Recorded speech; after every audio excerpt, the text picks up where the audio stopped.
নিজস্ব সীমাবদ্ধতা আমরা নিজেরাই তৈরি করেছি। আর কিছু আছে যে বাই প্র্যাকটিস হচ্ছে, ইট ইজ নট হচ্ছে যে রেগুলেশন। তো সেই জায়গাগুলো নিয়ে আমরা কাজ করছি। গত আমাদের যে বার্ষিক সাধারণ সভা ছিল, সেখানে আমাদের সব শেয়ার হোল্ডারদেরকে আমরা মানে আগামী ১ বছরে আমরা কি কি কাজ করব সেটার একটা আমরা লিস্ট দিয়েছি, যেটা আপনাদের সাথেও আমরা শেয়ার করেছিলাম যখন আপনাদের সাথে আমরা একটা ইন্টারেকশন প্রোগ্রাম করলাম। আবার একই সাথে পুঁজিবাজারের ওভারঅল ডেভেলপমেন্টে আমরা কি কি কাজ করব সেগুলো নিয়ে আমরা কাজ করছি। আমি বলবো যে বাংলাদেশের ক্যাপিটাল মার্কেট ভীষণভাবে সংকুচিত এবং এর যে আমাদের অর্থনীতিতে ভূমিকা রাখার কথা সেটা রাখতে পারেনি এখন পর্যন্ত, এবং গত ১৫ বছরে বরং আমরা ক্রমাগত পিছিয়ে গেছি। যেখানে আমাদের আশেপাশের দেশগুলোতে আমরা দেখেছি যে তারা কিন্তু অনেকটা এগিয়ে যাচ্ছে পুঁজিবাজারকে ডেভেলপ করার জন্য। তো একই সাথে এটা বলতে হবে যে বর্তমানে যে পরিস্থিতিটা বিরাজ করছে, যেটা সরকার, আমাদের প্রধান নিয়ন্ত্রক সংস্থা, স্টক এক্সচেঞ্জ গুলো, মার্কেটে ইন্টারমিডিয়ারিরা সবাই কিন্তু একটা পজিটিভ মোমেন্টামে কাজ করছে। তো সংস্কারের কিছু নিয়ম আছে, সব সংস্কারের সবকিছুই দৃশ্যমান হয় না, কিছু কিছু দৃশ্যমান হয়। তো আমাদের যখন একটা বিল্ডিং ডেভেলপ করি অনেকদিন কিন্তু ওই যে বেসমেন্টের কাজগুলো হতে থাকে, তখন কিন্তু দেখা যায় না যে কিছু কাজ হচ্ছে কি হচ্ছে না। অনেক সময় আমাদের মধ্যে মার্কেটে একটু হতাশা আমরা দেখতে পাই যে আমরা কি আসলেই কোনো পজিটিভ দিকে যাচ্ছি নাকি আমরা একই তিমিরেই রয়ে গেছি। তো আমি আপনাদেরকে দৃঢ়তার সাথে বলতে চাই, আশাবাদের সাথে বলতে চাই যে সামনের দিনগুলোতে আমরা পুঁজিবাজারকে কাঙ্ক্ষিত জায়গায় দেখতে পাবো, এবং এই জন্য যা যা করার আমরা করার চেষ্টা করছি। সমস্যাগুলা এতই বিশাল এবং বিস্তৃত, এবং এটার গভীরতা এত মানে দূরে নিমজ্জিত যে এখান থেকে বের হয়ে আসার জন্য অবশ্যই কিছু সময় লাগবে। আর সাথে সাথে এটাও মাথায় আমাদের আছে যে যেকোনো সংস্কারই নিষ্ফল হয়ে যাবে যদি আমরা বিনিয়োগকারীদের আস্থা ধরে না রাখতে পারি ইন দ্য মিড টাইম। সেই জন্য শর্ট টার্মে কিছু করা উচিত। একটা হচ্ছে যে ট্যাক্সে কি ধরনের একটা ফিসক্যাল পলিসি কি করা উচিত। দ্বিতীয়ত খুব দ্রুত কিছু ভালো শেয়ার থেকে আমরা কিভাবে মার্কেটে আনতে পারি। তৃতীয়ত কিছু কিছু প্রতিষ্ঠান আপনারা জানেন যে নেগেটিভ ইকুইটির কারণে এই মুহূর্তে ডুবছে, সেখানে কি করা সম্ভব, সরকার থেকে কি সহযোগিতা আনা সম্ভব। এবং চতুর্থত আমাদের অতীতে যেটা সবচেয়ে বড় দুর্বলতা ছিল ইনসাইডার ট্রেডিং এন্ড ম্যানিপুলেশন, এই জায়গাটাতে জিরো টলারেন্স রাখা, এটা নিয়ে আমরা কাজ করছি। তো এই ৪টা জায়গা যদি আমরা ঠিক করতে পারি, সেক্ষেত্রে বাকি যে দীর্ঘমেয়াদী রিফর্ম গুলো আছে, আমাদের পাবলিক লিস্টিং বা আমাদের ডিমিউচুয়ালাইজেশন অ্যাক্ট, আমাদের মিউচুয়াল ফান্ডের যে নীতিমালা আছে, বা আমাদের বন্ড মার্কেটের জন্য যে ধরনের নীতিমালা দরকার, বা আমাদের টেকনোলজিক্যাল যে ধরনের ডেভেলপমেন্ট দরকার, সেগুলো নিয়ে যে কাজ হচ্ছে, সেগুলোতে একটু সময় লাগবেই। বাট আমরা আশা করছি যে মার্কেট সামনের দিনগুলোতে আমাদের অর্থনীতি যেমন একটা চ্যালেঞ্জের মধ্যে আছে, সেখান থেকে উত্তরণের সাথে সাথে পুঁজির বাজারটা ঘুরে দাঁড়াবে, এবং তখন আমাদের জন্য সংস্কার কার্যক্রমগুলো ইমপ্লিমেন্ট করাও অনেক সহজ হয়ে যাবে। তো এই বলে আমি আমার মানে সূচনা বক্তব্য শেষ করছি। বাট আজকের প্রোগ্রামটা আপনাদের যে প্রশ্নগুলো আছে সেইগুলাকে বেশি উত্তর দেওয়ার আমি চেষ্টা করব যতটুকু আমি আমার আহ মানে ক্ষমতায় আছে। বাট যেটা বলছিল যে ভালো কোশ্চেন করতে বা খারাপ কোশ্চেন না করতে, আমি বলবো যে আপনারা যে কোনো কোশ্চেন নির্দ্বিধায় করতে পারেন। আমি যদি মানে আমার কোনোটা যদি জানা না থাকে, সেক্ষেত্রে হয়তো আমি আপনাদের কাছে পরবর্তীতে সেটা উত্তর দিব। But I think you have the right to ask any question when you have among you the chairman of the stock exchange. Thank you.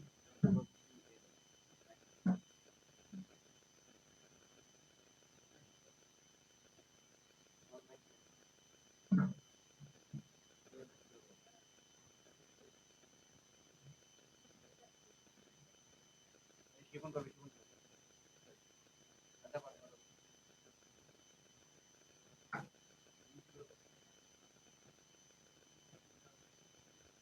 পরীক্ষা দিয়ে করেন তাহলে উনি সবাই দেন না।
না, থ্যাংক ইউ। আমার কথা হচ্ছে যে আমি প্রথমে কিন্তু স্বীকার করে নিয়েছি যে আমরা যে আমাদের দক্ষতা বা সক্ষমতার জায়গায় যে কাঙ্ক্ষিত লেভেল থাকার কথা সেখানে আমরা নাই। এটা প্রযুক্তিগত হতে পারে, সেগুলো প্রক্রিয়াগত হতে পারে, মানব সম্পদগত হতে পারে। আপনারা দেখেছেন যে গত প্রায় ৩ বছর ধরে আমাদের যে CTO position, chief technology officer, সেই পজিশনটা ফাঁকা আছে।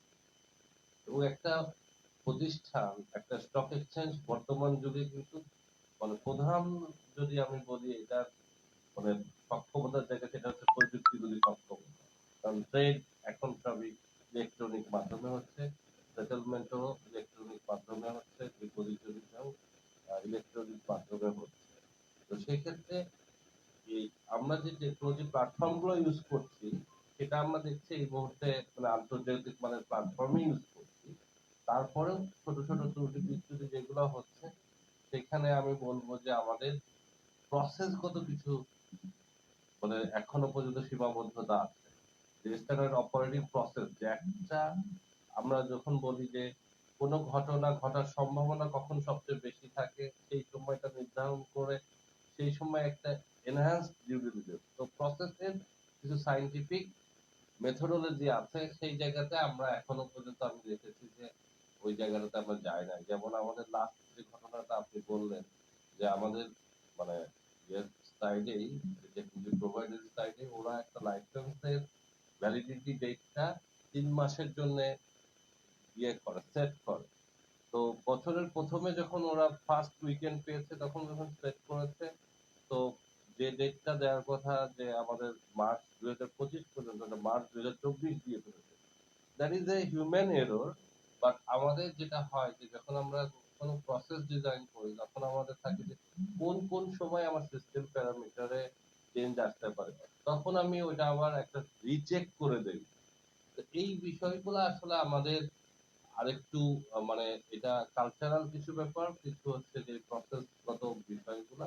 তো আপনারা ধরে নিতে পারেন যে যেভাবে আমরা কাজ করছি আর সিটিও পজিশনে হয় আমাদের রিক্রুটমেন্ট তো এই মুহূর্তে চলমান আছে, তো সেখানে চলে আসবে। বাট একজন পার্সনই পুরা আহ, মানে একটা প্রতিষ্ঠানকে চেঞ্জ করে ফেলতে পারবে তা না। বাট ডেফিনেটলি মানে যে ধরনের স্ট্যান্ডার্ড প্রোটোকল গুলো থাকা উচিত সেগুলো এস্টাবলিশ করলে এই ধরনের ঘটনা ঘটার সম্ভাবনা সর্বনিম্ন পর্যায়ে নেমে আসবে বলে আমার প্রত্যাশা।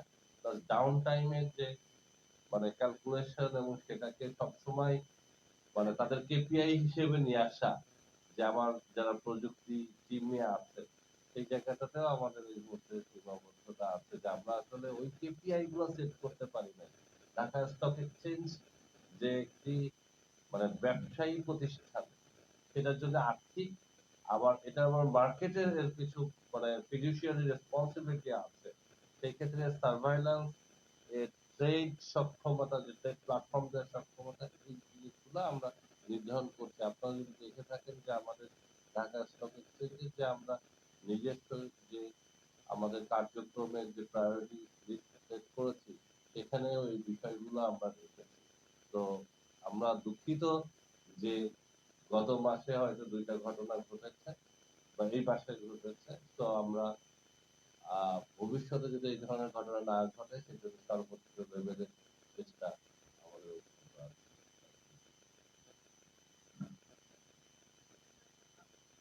তো এটা অবশ্যই মানে আন্তর্জাতিক মানে এখানে কোনো এক্সেপশন হওয়ার সুযোগ নাই, যেটা হওয়া উচিত যে কোনো আমার স্টক ডিভিডেন্ড ইস্যু করলে সেটার আবার সমন্বয়টা দ্যাট ইজ আমার কিন্তু মানে হতে হবে, এটার কোনো মানে এক্সেপশন হওয়ার সুযোগ নাই।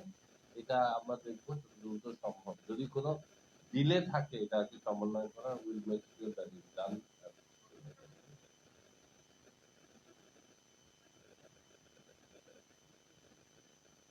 আমাদের সমন্বয় করে এবং সেটা হয়তো কখনো হয়তো আপনার ডিলে হতে পারে ইন দ্য ওয়েবসাইট, বাট না, এটা সমন্বয় না করলে তো আমার সূচকের ক্যালকুলেশন ঠিক হবে না। না, এখন আমরা স্পেসিফিকে যাচ্ছি না আমি, যদি কোনো ইয়ে থাকে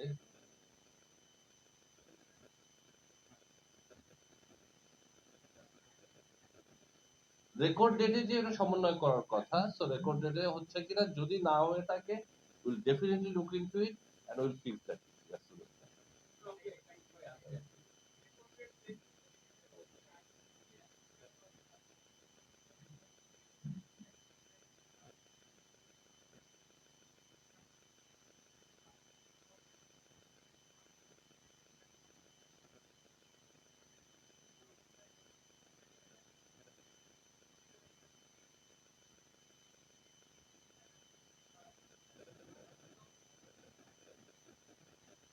প্রাইস অ্যাডজাস্ট হয় এবং আপনি ঠিকই বলেছেন, বাট এটা যদি না করা হয় definitely there will be huge অ্যানামলিস।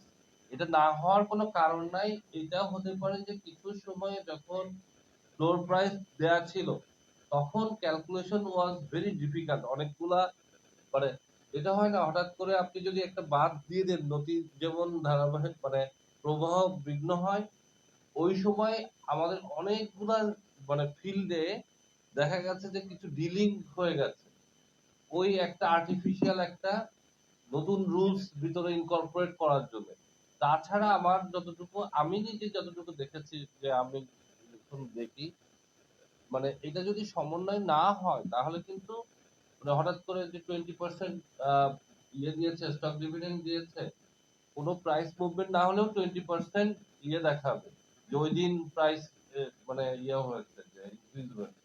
সেটা আবার আমার ইসেও মানে ইন্ডেক্স ক্যালকুলেশনে যেও সেটার একটা ইয়ে থাকবে, যদিও একটা শেয়ারের জন্য অতটা নাও হতে পারে, কিন্তু ডেফিনেটলি এটা সমন্বয় করা হয়।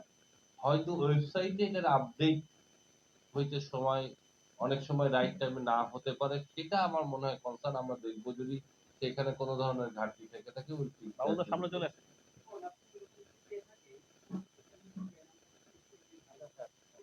বাবুল ভাই সামনে চলে আসে। আমরা আগাইতে থাকি। মাইক আছে, মাইক আছে, মাইকটা মাইক পরিচয় দেবো। জি,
এক্স্যাক্টলি। So thank you. মানে কোশ্চেনটা আমরা নিজেরাও নিজেদেরকে করি যে মানে বিপুল প্রত্যাশা নিয়ে কিন্তু স্ট্র্যাটেজিক ইনভেস্টর নিয়ে আসা হয়েছিল, এবং আমরা দেখেছি করাচি স্টক এক্সচেঞ্জে কিন্তু আমাদের সাংহাই অ্যান্ড সেন্ট্রাল স্টক এক্সচেঞ্জের ইনভেস্টমেন্ট মানে স্ট্র্যাটেজিক ইনভেস্টমেন্ট করেছে, সাথে সাথে ওনারা কিন্তু চাইনিজ ইনভেস্টরদেরকেও ফ্যাসিলিটেট করেছে করাচি স্টক এক্সচেঞ্জে আসার জন্য। তো একটা হচ্ছে প্রযুক্তিগত সাপোর্ট দেয়া, সেখানে কিছু কাজ হয়েছে। আমাদের যে এখন মনিটরিং এন্ড সার্ভেলেন্স প্রসেসরটা আছে ওনাদের মাধ্যমে আমরা ইমপ্লিমেন্ট করেছি। এখন ব্যাপার হচ্ছে যে আপনি তখনই হেল্প নিতে পারবেন যখন আপনি হেল্প নেওয়ার জন্য নিজে ইচ্ছুক এবং একই সাথে পরিবেশটা হেল্পের জন্য সহায়ক। তা আমরা যে ধরনের মার্কেট দেখেছি, when the two main word আমাদের এই মার্কেটে যদি বলি যে আপনার ম্যানিপুলেশন, ইনসাইডার ট্রেডিং, তো সেই ধরনের একটা পরিবেশে উনাদের মতো মানে যে তারা প্রযুক্তিগতভাবে যে অ্যাডভান্স লেভেলে আছে তাদের সাথে আমাদের কম্প্যাটিবিলিটি এতই দূরত্ব যে আমরা আসলে হেল্প নিতে পারি। প্লাস হেল্প কারা নিবে, যে এখানে সেই ধরনের পর্ষদ থাকতে হবে, ম্যানেজমেন্ট থাকতে হবে। তো আমরা দেখেছি আসলে এইখানে যারা ইন্ডিপেন্ডেন্ট ডিরেক্টর এর আগে এসেছে সম্ভবত তারা এমন ভাবে এসেছে, তাদের মোটিভেশন ওরকম ছিল না। এবং আমাদের যে কোনো আমরা স্ট্র্যাটেজি বা আমরা গভর্নেন্স স্ট্রাকচার সেট করি বোর্ড থেকে, আলটিমেটলি তো ম্যানেজমেন্টকে সেটা ইমপ্লিমেন্ট করতে হয়।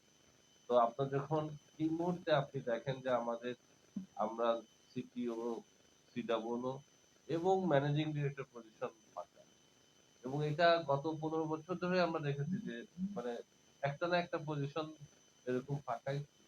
তার মানে হচ্ছে যে এখানে কাজ করতে পারার কোনো দুরূহ ছিল, আবার হয়তো যারা কাজ করতে চায় না তারা এসেছে।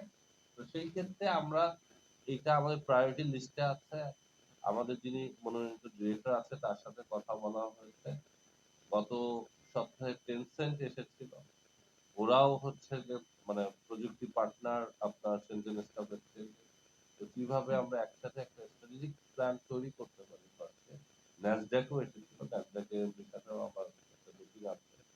তো আমরা চেষ্টা করছি যে প্রধান প্রযুক্তি পার্টনার আমাদের স্ট্র্যাটেজিক ইনভেস্টর সবার সাথে কথা বলে যে প্রযুক্তিগতভাবে আমরা সামনের দিকে কিভাবে এগোতে পারি। এখানে বড় একটা সমস্যা হচ্ছে যে আমাদের মার্কেট ইন্টারমিডিয়ারিরা সবাই যদি আবার সক্ষম না হয়, তাহলে আমরা যাই করি না কেন সেটা বিফলে যাবে।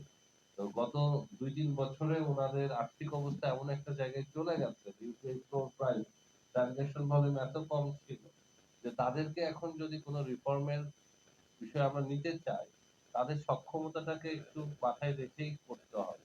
তো সব ট্রান্সফরমেশন হয়তো একদিনে হবে না, বাট ডেফিনেটলি যে রিকোয়ার্ড ট্রান্সফরমেশন গুলো দরকার আছে, আপনারা দেখবেন যে বাই ফার্স্ট কোয়ার্টার 2025 আপনাদের সামনে প্রেজেন্ট করা হবে যে কোনটা কোন টাইম ফ্রেমে যাবে। তো আমাদের প্রযুক্তিগত কিছু বিষয় আছে যেগুলো হয়তো আমাদেরকে, আমরা চিন্তা করছি যে একদম ইন্টিগ্রেটেড সলিউশন কিভাবে করা যায় এন্ড টু এন্ড, যেটা হয়তো এখন আপনি চায়নাতে দিস ইজ ভেরি কমন যে আপনার মোবাইল থেকে আপনি ট্রেড করবেন এন্ড ইটস স্ট্রেট থ্রু, যে আপনার কোথাও এটার আর কোথাও বাধা নাই, আপনার ব্যাংক অ্যাকাউন্টের সাথে লিংক, আপনার depository link, clearing and settlement link, brokerage house, stock exchange link. তো এন্ড রিয়েল টাইমে ট্রানজাকশন সেটেলমেন্ট সম্ভব।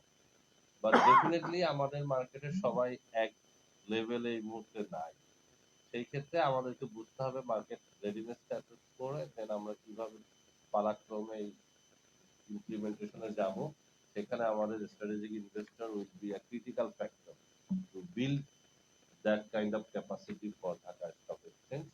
সাথে সাথে আমরা যে বহুজাতিক সংস্থাগুলো আছে, আইএমএফ, এডিবি, এই ধরনের প্রতিষ্ঠানগুলোর সাথেও যোগাযোগ শুরু করেছি, যাতে আমাদের উনাদের থেকে কোনো সাপোর্ট পাওয়া যায় কিনা, যাতে আমাদের এই রিফর্মের কাজগুলো একটু ত্বরান্বিত করা যায়। আমাদের একটি ব্যাংকিং সেক্টরের জন্য কিন্তু অনেক ধরনের সহায়তা প্যাকেজ আসছে, এখন পর্যন্ত ক্যাপিটাল মার্কেটের জন্য কিন্তু কোনো সহায়তা প্যাকেজ আসে না। তো we need two make sure আপনাদের মাধ্যমে আমরা যাতে এই দাবিটাকেও জোরালো করতে পারি সরকারের উচ্চ পর্যায়ে। আমরা সরকারের উচ্চ পর্যায়ে বলেছি, বাট আপনাদের মাধ্যমে এটাকে সবসময় অ্যালাইভ রাখতে চাই, এবং সাথে সাথে যাতে আমাদের এই সহযোগী যে আন্তর্জাতিক সংস্থাগুলো আছে তারা যাতে পুঁজিবাজারের দিকে নজর দেন, যাতে আমাদের জন্য এই সংস্কারের কাজগুলো সহজ হয় এবং আমরা আরো বেশি সক্ষম হতে পারি।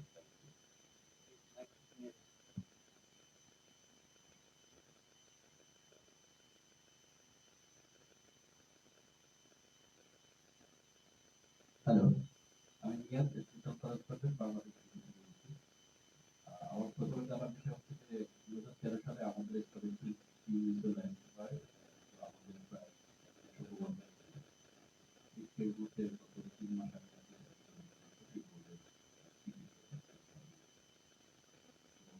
আপনার কাছে কি মনে হচ্ছে যে নিউজিল্যান্ড প্রজেক্টগুলো আপনি স্বাধীনভাবে আপনি এবং আপনার বোর্ড কাজ করতে পারছেন?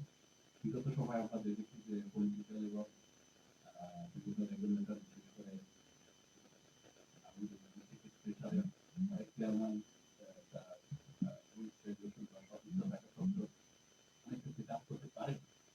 তো আপনার এই 3.5 মাসের নাম্বার ওয়ান।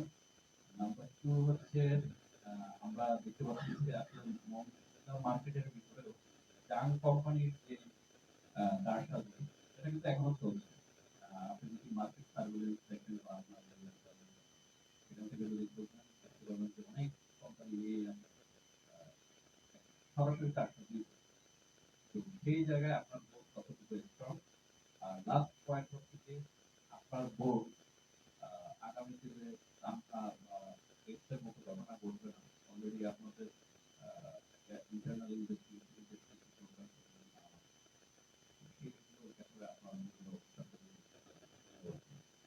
Thank you. প্রথম যে প্রশ্নটা করেছেন সেখান থেকে শুরু করি যে আমরা কোনো প্রেশার ফিল করি কিনা বা আমরা স্বাধীনভাবে কাজ করতে পারছি কিনা।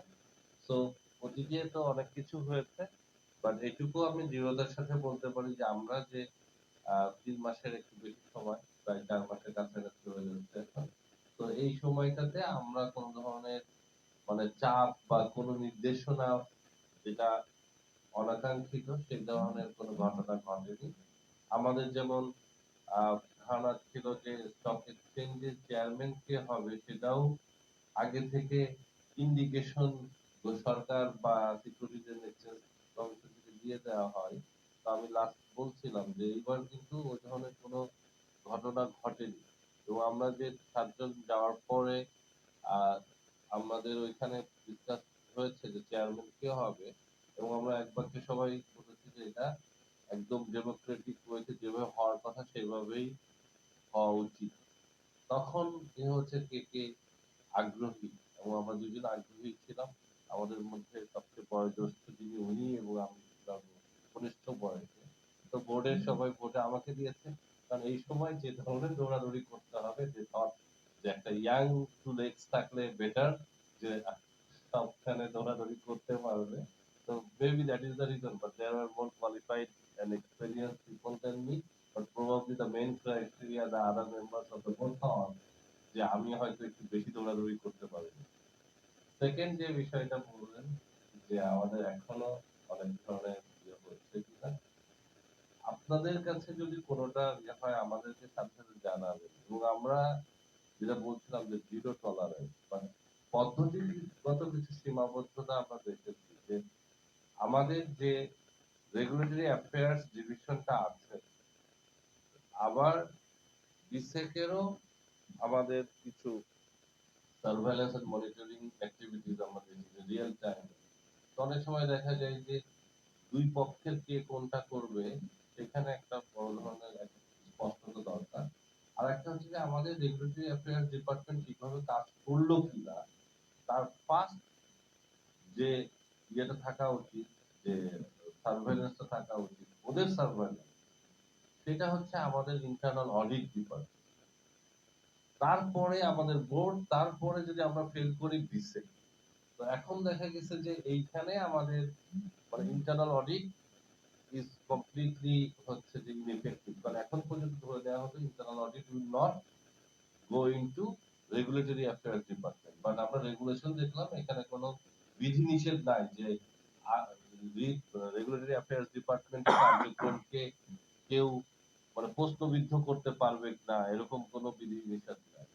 তো আগে কিন্তু ধারণা ছিল যে উনারা ওনাদের মতো স্বাধীনভাবে কাজ করবে, বাট উনি কাজ করলো কিনা সেটা দেখার জন্য ডিএসসি কেউ নাই, উনারা বিসেকের কাছেই শুধু দায়বদ্ধ থাকবে। তা আসলে সেটা অন্যান্য স্টক এক্সচেঞ্জে সেরকম হওয়ার কথা না। তো কোনো যদি একটা মানে আমার ইয়াতে আসে, স্ক্রিনে আসে সার্ভেইলেন্স যে দুইটা কোনো ঘটনা ঘটছে, সেইটা তদন্ত হলো কি হলো না তাদের ওই দায়বদ্ধতা থাকতে হবে। Each and every case with the system trigger, এখনকার দিনে সিস্টেম কিন্তু ট্রিগার করার কথা, সেক্ষেত্রে সে কাজ করলো কি করলো না, সেই লকটা মেনটেন করছে কিনা, সেটার রিপোর্টটা internal audit will give to the board audit and risk management committee. This was totally absent in Dhaka stock exchange, we are implementing that. তো আমাদের ইন্টারনাল মানে ঢাকা স্টক এক্সচেঞ্জে যেমন এই মুহূর্তে আমাদের একজনও চার্টার্ড অ্যাকাউন্টেন্ট নাই। তো এটা আমার জন্য খুবই মানে বড় ধরনের একটা আবিষ্কার বলতে পারবো, হতাশাজনক আবিষ্কার। তো এখানে আমরা ফিক্স করছি। তো আমরা এটুকু আপনাদের বলতে চাই যে প্রবলেম গুলো আমরা মোটা দাগে আইডেন্টিফাই আমরাও করেছি। আপনারা আমাদের থেকে হয়তো আরেকটু বেশি এগিয়ে আছেন, যেহেতু অনেকদিন ধরে আপনারা এই মার্কেটের সাথে সংযুক্ত, এবং অনেক কিছু কিন্তু আপনাদের থেকেই এই তথ্যগুলো পেয়ে আমরা কাজ শুরু করেছি।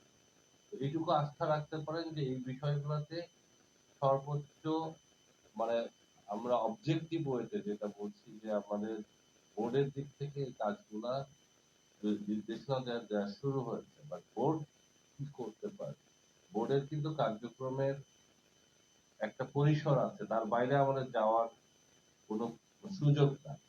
তো আমরা নির্দেশনাগুলো দিচ্ছি বা আমরা স্ট্র্যাটেজি গুলো ঠিক করছি, পলিসি গুলা ডিফাইন করছি, but ultimate work will be done by the management. সেক্ষেত্রে আমাদের তিনটা যে টপ পজিশন ফিল আপ হয়ে গেলে এখানে অনেক গতিশীলতা আসবে। সাথে সাথে আমরা যেটা বললাম আমাদের ডিস্ট্রিক্ট ডিপার্টমেন্টে, আমাদের ফাইন্যান্সে, আমাদের ইন্টারনাল অডিটে, মানে চার্টার্ড অ্যাকাউন্টেন্ট হইতেই হবে তা না, but that is something first, একটা পেশাগত দক্ষতার জন্য সেটা কাম্য। তো আমরা সেই জিনিসগুলো ফিক্স করছি। তো আমরা দেখছি যে লিস্ট শুধু বড় হচ্ছে, কি কি কাজ করতে হবে, বাট এটা একই সাথে this is a historical problem, যে আমরা হয়তো একদম বটমে চলে গেছিলাম, ঘুরে দাঁড়ানোর প্রক্রিয়াটা শুরু হয়েছে। এবং আমি আবারও বলছি যে মানে give us some time, this market will definitely make a strong turnaround.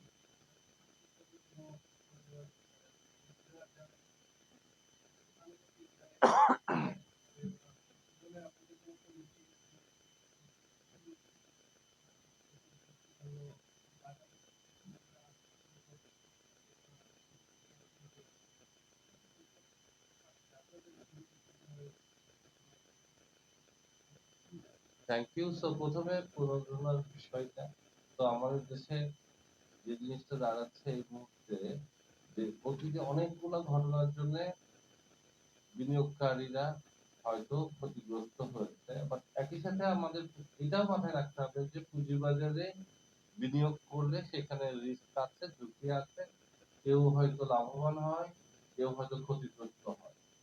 এখন আমাদেরকে কোশ্চেন করতে হবে যে how do we make sure যে মানে এই যারা ক্ষতিগ্রস্ত হয়েছে কিভাবে নির্ধারণ করব যে এটা কি কারণে হয়েছে। এই জায়গাগুলোতে আমাদের যদি পদ্ধতিগত কোনো নির্দিষ্ট ইয়ে না থাকে, তাহলে দেখা যাবে যে মানে আমরা হেল্প তো করতে পারছি না, এই টাকাটাও আবার কিছু সুবিধাভোগীদের কাছে চলে যাচ্ছে। একটা জায়গাতে বোঝা যাচ্ছে যে অনেক বিনিয়োগকারীর ইকুইটি, এই যে মার্জিন লোনের কারণে এটা মানে আরো বেশি লস হয়েছে, রাইট টাইমে মার্জিন কল করা হয় নাই বা করতে পারা যায় নাই বিকজ অফ সাম নির্দেশনা উপর থেকে। তো সেই জায়গাটাতে বিনিয়োগকারীও দায়ী না, আবার হচ্ছে যে ব্রোকারেজ হাউস বা মার্চেন্ট ব্যাংক তারাও দায়ী না। এইটা 2010 পরবর্তী সময় থেকে আমরা ক্যারি করছি, বাজে আরো কিছু অ্যাড হয়েছে। এই জায়গায় একটা সমাধানের জন্য সরকারের কাছ থেকে আমরা সহযোগিতা চাচ্ছি। তো এফআইডি এটা নিয়ে দেখছে। তো আমাদের একটা কোঅর্ডিনেশন দিয়েও আমরা লাস্ট যে 7 তারিখে ঢাকা স্টক এক্সচেঞ্জে বললাম, মাননীয় অর্থ উপদেষ্টা বলেছেন যে আমাদের এফআইডি গাইডেন্সে যাতে একটা হয় যে কোঅর্ডিনেশন সেল হয়, এই ধরনের বিষয় যেগুলো আছে যেখানে শুধুমাত্র বিসেক বা স্টক এক্সচেঞ্জ ফর্ম করতে পারবে না, যেখানে মার্কেট স্টেকহোল্ডার আছে। তো একজনের মানে মার্জিন লোনকে সমন্বয় করার পরে দেখা যাচ্ছে যে ইকুইটি নেগেটিভ হয়ে যাচ্ছে। এটা তো থিওরিটিক্যালি হওয়ার কথা না। এখন যে হয়েছে, how do we fix that? তো দেয়ার আর সার্টেন থিংস বুঝতে হবে যে ঘটনা ঘটে যাওয়ার পরে সেটার fixation is almost impossible, but there has to be something done here. আমরা সেটা চেষ্টা করছি। অন্যদিকে যে সরকারের মানে এই যে আস্থা ফেরানোর জায়গাটা, আমি প্রথমে বলেছি যে রিফর্ম হতে হবে, সেই জন্য আমাদের কিছু পেশেন্স লাগবে, but at the same time reform করতে গিয়ে রোগী যাতে না মারা যায় সেটা দেখতে হবে। তো সেই জন্য আমরা যে কাজটা করছি যে প্রথমে বললাম যে আমাদের একটা ট্যাক্সে একটা জায়গায় একটু ইয়ে করা হয়েছে, সমন্বয় করা হয়েছে 50 লাখ টাকার বেশি ক্যাপিটাল গেইনের উপরে, বাট আরো বেশ কিছু আমাদের দাবি দেওয়া আছে। তো এনবিআর থেকে বলা হয়েছে বা অর্থ মন্ত্রণালয় থেকে বলা হয়েছে এগুলাকে এবার তারা পজিটিভলি দেখবেন এই বাজেটে। সেখানে হচ্ছে ভালো কিছু আমরা যদি কোম্পানিকে বাজারে আনতে পারি, সেক্ষেত্রে বাজারে উৎসাহ উদ্দীপনা তৈরি হবে। অনেক ইনভেস্টর যারা নিষ্ক্রিয় হয়ে আছেন তারা সক্রিয় হবে, একটা পজিটিভ মোমেন্টাম তৈরি হবে। সেটা আর একটা জায়গা।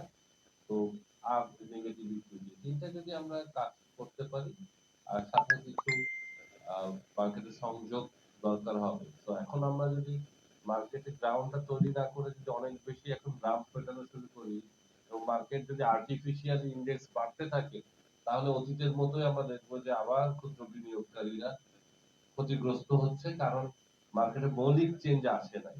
তো দুইটাকে ব্যালেন্স করে আমাদের এগোতে হবে। হয়তো আমরা ধারাবাহিক পতনটাকে কিছুটা ইয়ে করতে পেরেছি, রোধ করতে পেরেছি, বাট আমরা সূচককে দেখছি না বা লেনদেনের পরিমাণকে বাড়তে দেখছি না। আমরা আশা করছি যে হয়তো by June will have a good position হয় বাই দ্য মার্কেট। একই সাথে এটা বলবো যে মার্কেটে এখন আস্থা রাখতে পারা যাবে কি যাবে না, সেটার সবচেয়ে বড় বিবেচক হচ্ছে আমাদের বিনিয়োগকারীরা। এইখানে বাইরে থেকে যদি আমি বলি বা নিয়ন্ত্রক সংস্থা বলে বা সরকার বলে, দীর্ঘমেয়াদে সেটা কিছু যায় আসে না।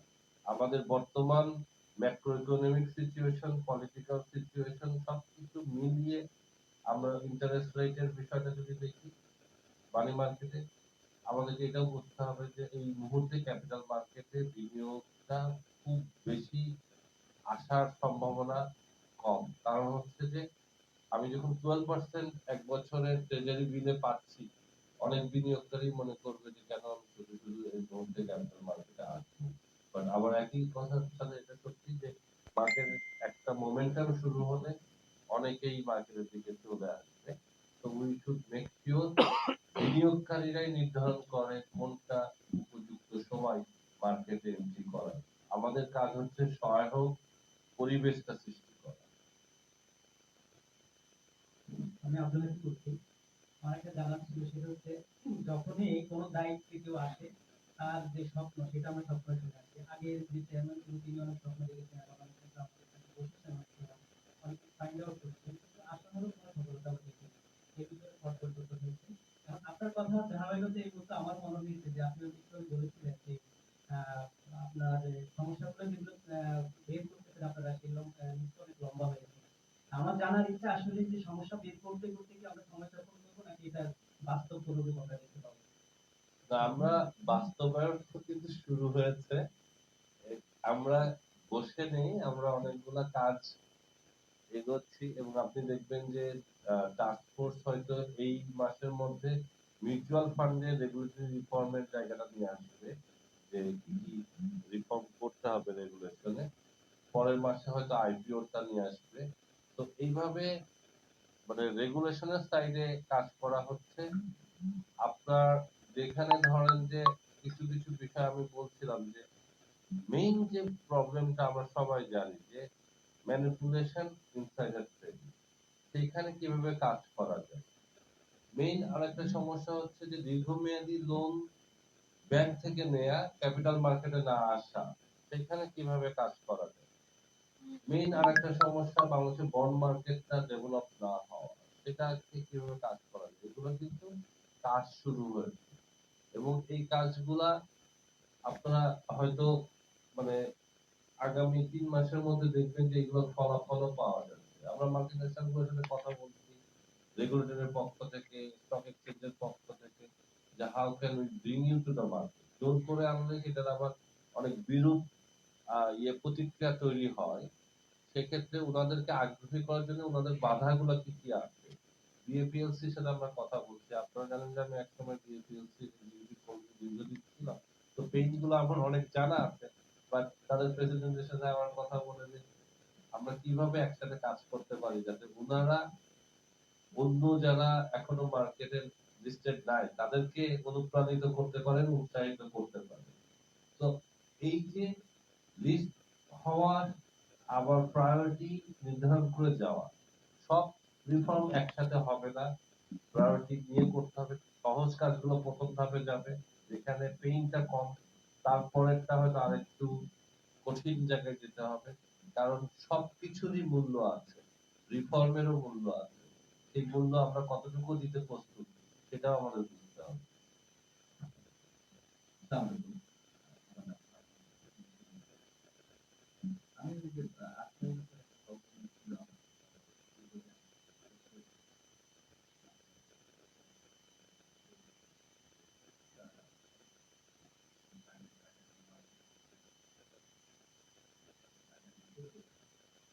এইটা কিন্তু আমাদের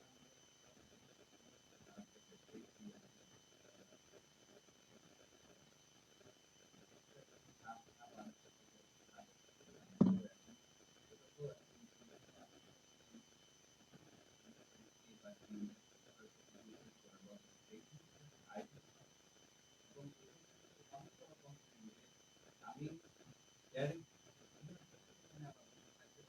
টাকাই থাকবে না, ওটা চলে যাবে।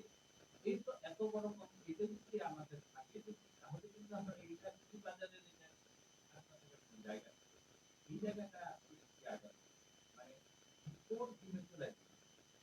আমরা স্টক এক্সচেঞ্জে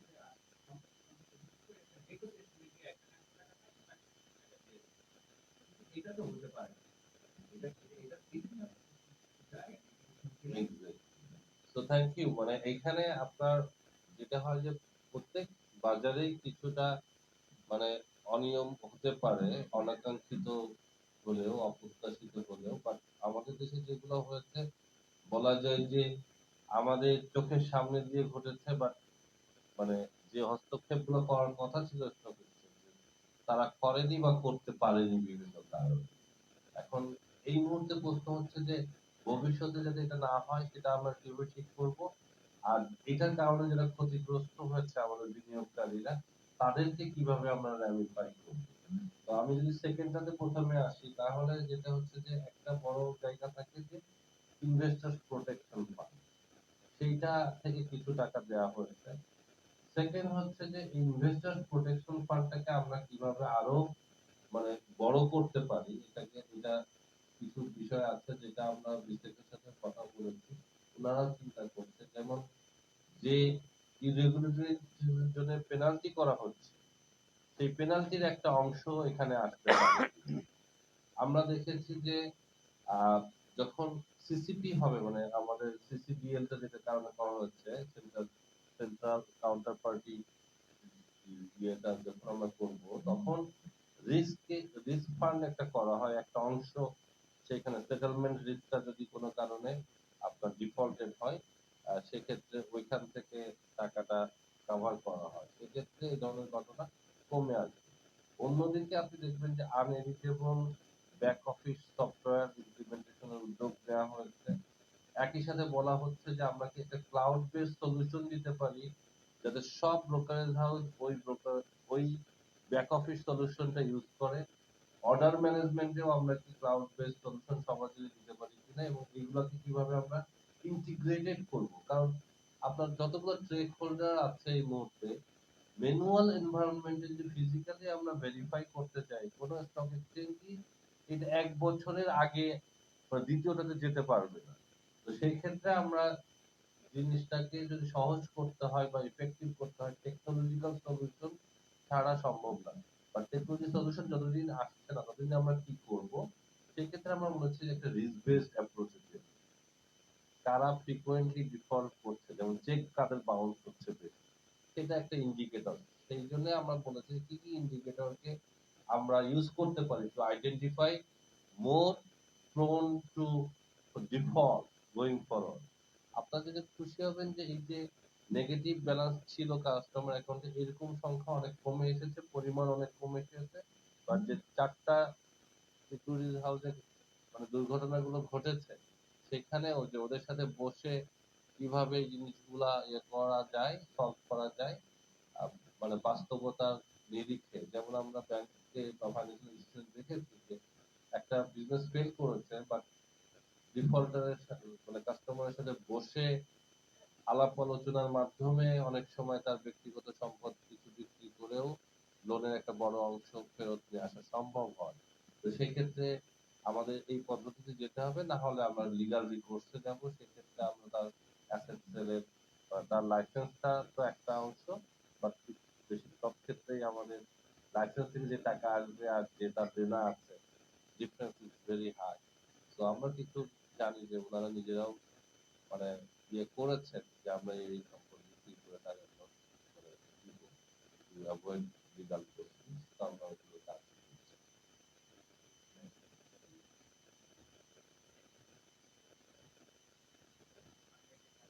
জি।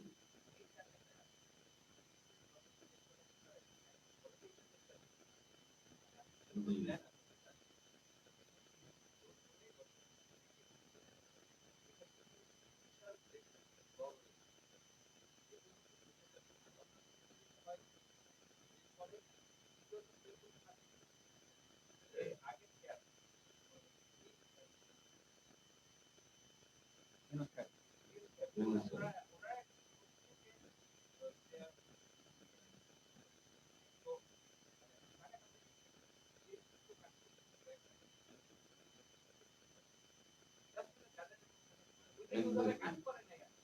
আসলে ইন্স্যুরেন্সটা সিস্টেমিক ফেলিওরের জন্য বেশি হয়, যখন ম্যানিপুলেটিভ কারণে যখন ফেল করে তখন কিন্তু সেই সেটা মানে ইন্স্যুরেন্স কভারেজ পাওয়া উইল বি ডিফিকাল্ট।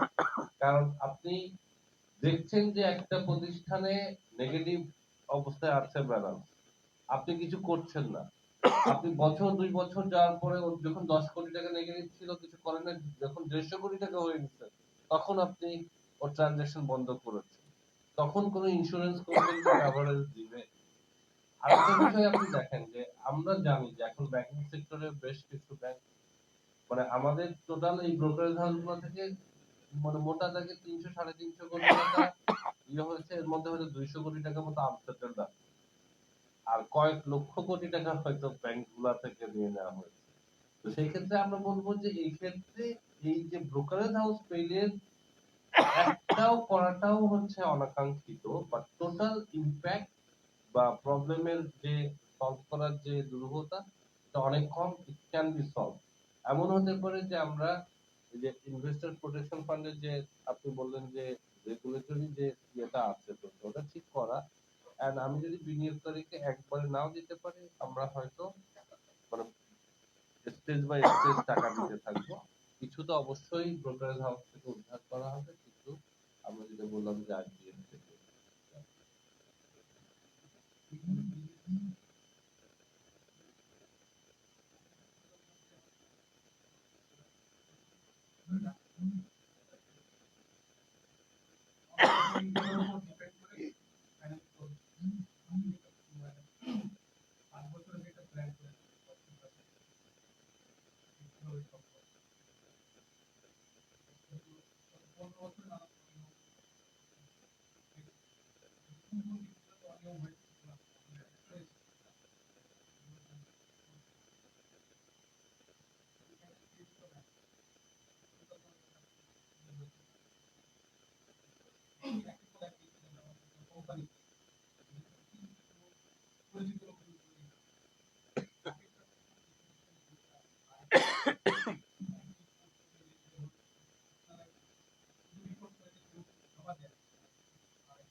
কিছু না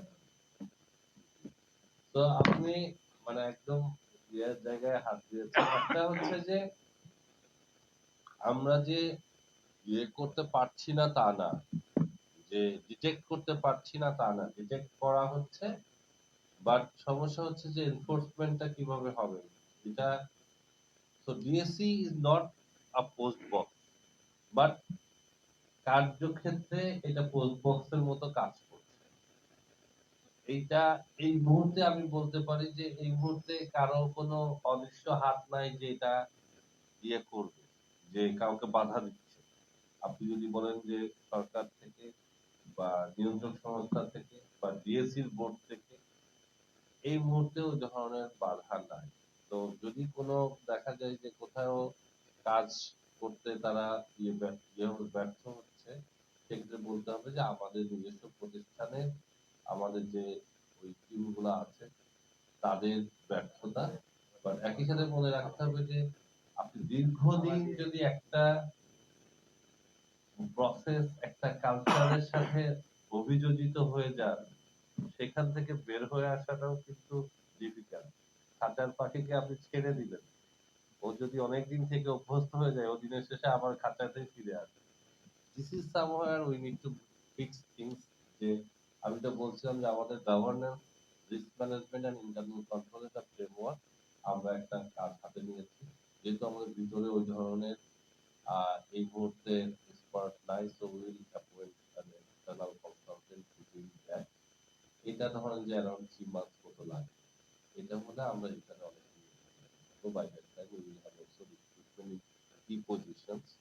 সেটা হলে তো আমাদেরকে হয়তো জানুয়ারি শেষ, তো এপ্রিলের মধ্যে আমার মনে হয় যে will be much better shape in terms of prevention of insider trading and market manipulation.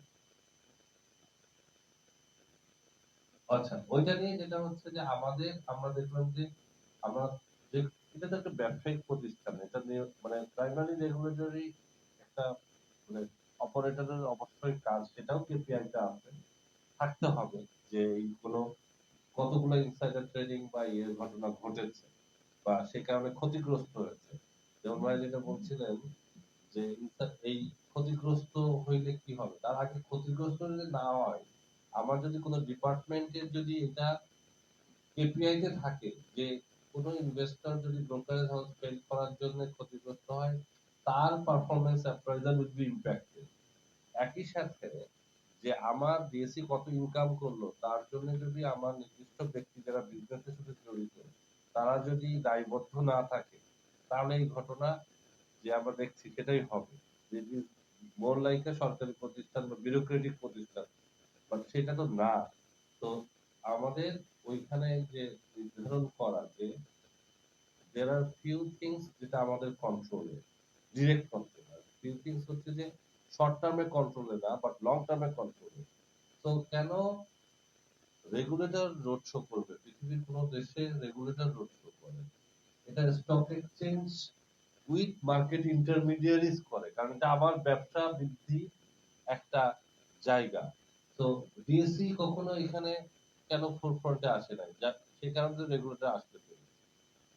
কারণ আমাদের মধ্যে ওই ক্ষুধাটা নাই, আমাদের ম্যানেজমেন্টে যারা আছে কখনো ওই জিনিসটা হয় না যে আমাকে যদি নতুন পুঁজি না আনতে পারি মার্কেটে, নতুন বিনিয়োগকারী যদি না আনতে পারি মার্কেটে, সেই ক্ষেত্রে আমাদের মার্কেট বাড়বে না। আর মার্কেট যদি বড় না হয়, ভাইব্রেন্ট না হয়, ডিএসসির ইনকাম বাড়বে না। তো আমাদের বিজনেস ডেভেলপমেন্ট উইং এগেইন মানে অলমোস্ট নন এক্সিস্টিং। তো সেই ক্ষেত্রে আমাদের সেই জায়গাতে যদি আমরা ইয়ে করতে পারি যে নতুন আইপিও এতগুলো আনার target, we will not bring that new IPO definitely, এটা মানে ইস্যু ম্যানেজাররা নিয়ে আসবে, বাট মার্কেটে যে সহায়ক ভূমিকা পালন করার দরকার সেটা তো করতে হবে।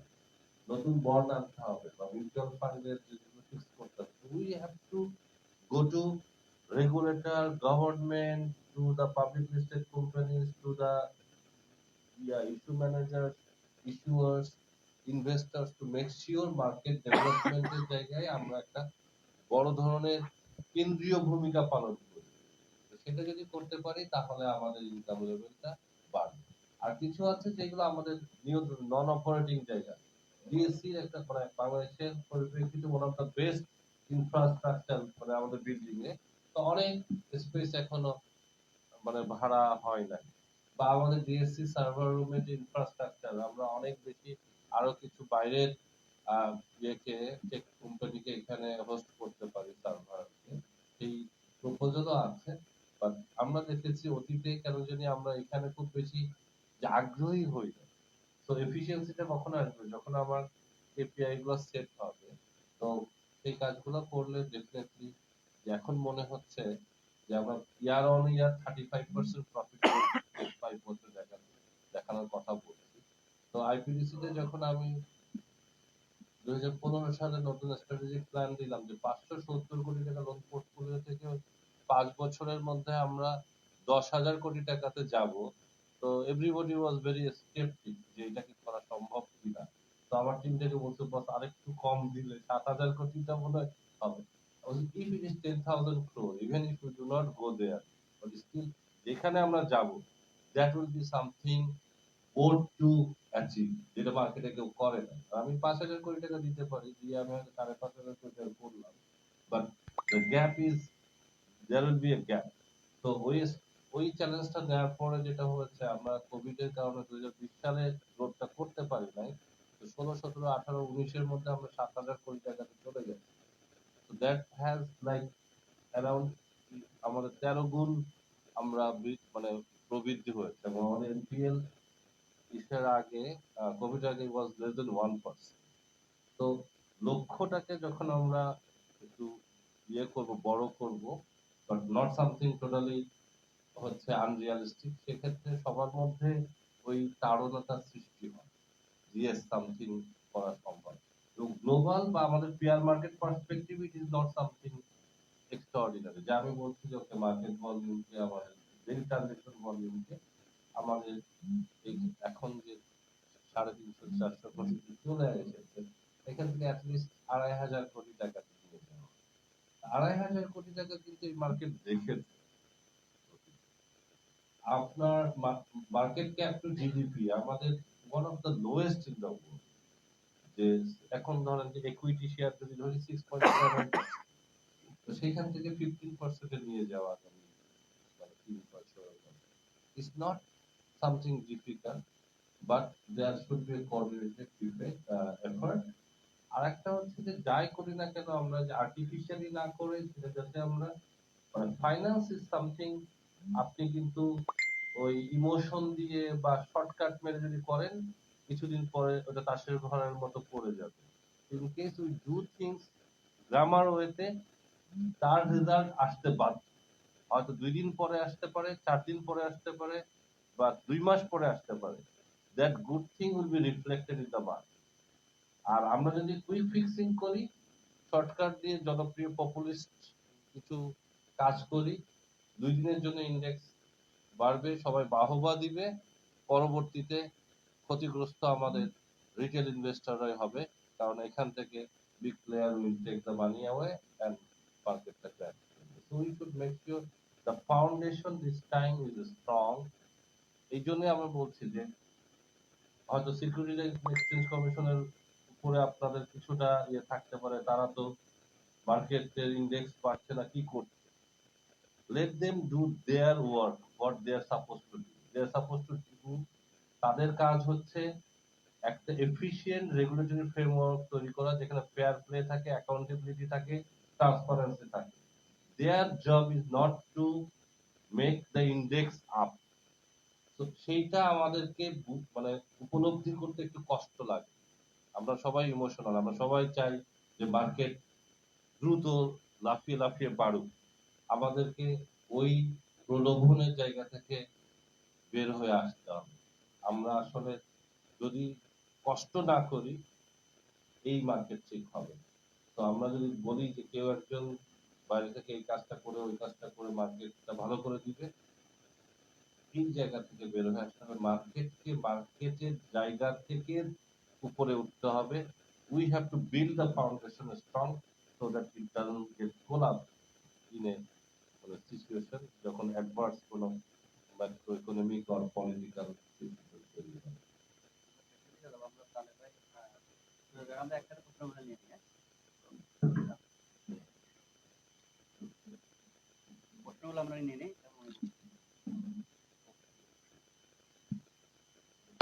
সামনে বলো। ধন্যবাদ, বিজ্ঞানীকে আমাদের সাথে আপনাদের আমার সর্বশেষ বক্তব্যে আমার খুব ভালো লাগছে যে পুঁজিবাজারের বড় সমস্যাটা হলো আজকে 3000 ঘন্টা আমার চাকরি বাদ। কাজটা আসলে কে করছে? তো ডিসি চেয়ারম্যানকে ধন্যবাদ, আপনি কাজ চেষ্টা করেছেন।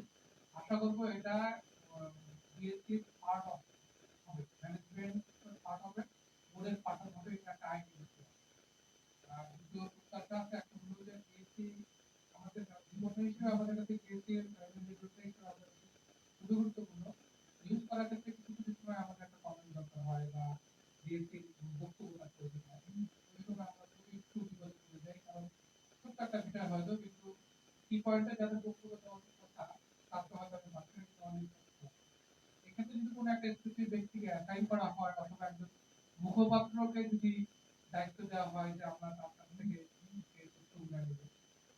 আরেকটা হলো যে নিউজের ক্ষেত্রে বিএসসি প্রতিদিন যে নিউজগুলো দেয় সেগুলো মার্কেট চালু হওয়ার সঙ্গে সঙ্গে যদি সব নিউজ দেখা করতে হয়, কারণ সময় দেয় কিছু কিছু নিউজ বাদ, অথচ এই নিউজগুলো কিন্তু আগের দিনেই চলে আসছে। যে বিষয়টা আমি কথা বলেছিলাম বলে যে আমাদের এটা দেখতে যাচাই বাছাই করতে একটু সময় লাগে, এটা যদি একটু র্যাপিডলি করা হয়। আর বিষয়টা হলো যে আপনি একটা বলছেন যে কোম্পানিকে নিয়ে আসবে, বাংলাদেশের কাজটা হলো কোনো কোম্পানি অ্যাকাউন্টেবিলিটি দেখা আসছে না। আপনি যদি আমাদের এক্সপোর্ট খাতটা দেখেন, সবচেয়ে বড় দেশ এক্সপোর্ট খাত, কিন্তু সেখান থেকে আমাদের কোম্পানি মাত্র অল্প একটা, অথচ গ্রিন ফ্যাক্টরি আছে আমাদের 250 মতো, কিন্তু পুঁজিবাজার টোটাল আরএমজি হলো 56 থেকে 98 প্রতিষ্ঠান তালিকাভুক্ত। এই জন্য তারা কখনোই আসবে না। আমার মনে হয় কিন্তু সরকারি নীতি সহায়তায় এমন ভাবে করা উচিত যেন তারা মার্কেটে আসতে পারবে। অন্তত 10 কোটি টাকার উপরে যারা ব্যাংক লোন নেবে তাদেরকে কাম দেওয়া যে 2 অথবা 3 বছরের মধ্যে তাদেরকে পুঁজিবাজারে আসতেই হবে, বলে সে পরবর্তীতে মূল্য পাবে। এখন আছে হলো আমার ছোট একটা প্রশ্ন ব্যাপার। আপনি বলেছেন যে যেটা আপনি স্বীকার করতে রাখবো যে ইনসাইডার ট্রেডিং এর কারণে বাজারে ক্ষতিগ্রস্ত হয়েছে সব পর্যায়ে।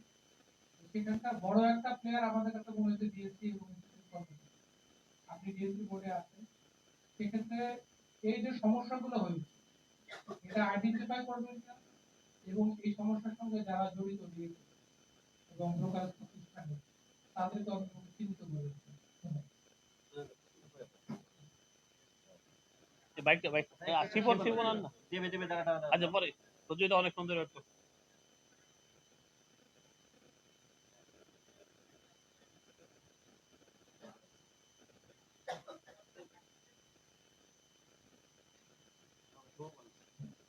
আমি শুভ মাহফুজ, আমি কাজ করি বাংলাদেশে। আমার প্রশ্নটা একটু পিছন থেকে যে কোভিড এর পরবর্তী সময়, কোভিড কালীন সময় যখন পুঁজিবাজারে প্রচার দেওয়া হয়েছিল, একটা সার্টেন সময় পরে যখন প্রচারগুলো তোলা হয় তখন প্রত্যেকটা কোম্পানিরই মোটামুটি একটা লেভেলে গিয়ে দাম বাড়ার পরে তোলা হয়। এরপরে যখন আবার রাশিয়া ইউক্রেন যুদ্ধ শুরু হয় তখন দেখলাম যে আবার প্রচার দেওয়া হচ্ছে। সেই ফ্লোর প্রাইসে তৎকালীন ডিফেন্স চেয়ারম্যান এরপর সবাইকে একবারে নাম ধরে ধরে দিয়ে গেছে যে আসেন বিনিয়োগ করেন, এবং বিশেষ করে উনি ইনফ্লুয়েন্স করতে হচ্ছে মিউচুয়াল ফান্ড এর দিকে, এবং তার কথা দ্বারা অনুপ্রাণিত হয়ে কিন্তু বহু বিনিয়োগকারী কিন্তু বিনিয়োগ করেছেন। এরপরে দেখা গেছে যে এই প্রক্রিয়াটা আর মানে শুভ হয় না সময়। এরপরে কয়েকটা ধাপে এক ধাপে তোলা হয়েছে, আবার প্রসেস দেওয়া হয়েছে কোনো ধরনের অ্যাডজাস্টমেন্ট ছাড়াই। এর ফলে এখনকার যে বিনিয়োগকারীরা তখন যারা বিনিয়োগ করেছে যতজনকে দেখেছি সবাই অলমোস্ট 70% হচ্ছে আনবে, অর্থাৎ যার 1 লাখ টাকা বিনিয়োগ তার বিনিয়োগে এখন বের হয়েছে মাত্র 30,000 টাকা। এই ক্ষেত্রে এই যে যারা বিনিয়োগ করে ক্ষতিগ্রস্ত হয়েছে তাদের প্রতি আপনাদের কি আশার বাণী থাকবে, এবং তাদেরকে দেখে যারা শেয়ার মার্কেটকে একবারেই মুখ থুবড়ে ফেলেছে, অর্থাৎ এই বাজারে কখনোই ইনভেস্টমেন্টে আসবে না সিদ্ধান্ত নিয়েছে, তাদের ক্ষেত্রে আপনাদের কি মেসেজ থাকবে?